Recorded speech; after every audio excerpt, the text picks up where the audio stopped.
मुअज़्ज़ज़ नाज़रीनो, सामाईन किराम, उर्दू लाइब्रेरी से आपकी समातों की नज़्म एक खूबसूरत नज़्म।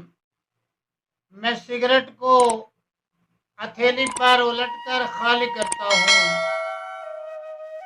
फिर उसमें डाल कर यादें तुम्हारी खूब मलता हूँ।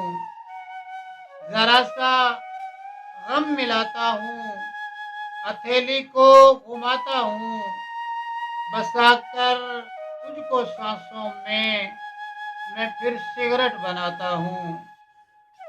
लगाकर अपने होंठों से मोहब्बत से जलाता हूँ, तुझे सुलगा के सिगरेट में मैं तेरे कश लगाता हूँ। धुआं जब मेरे होंठों से निकल कर रक्स करता है, मेरे चारों तरफ कमरे में तेरा अक्स बनता है। मैं उससे बात करता हूँ, वो मुझसे बात करता है।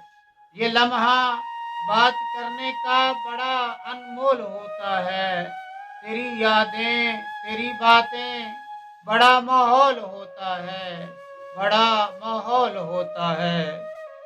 सिगरेट जलाई थी तेरी याद भुलाने के लिए, कम वक्त धुएं ने तेरी तस्वीर बना डाली।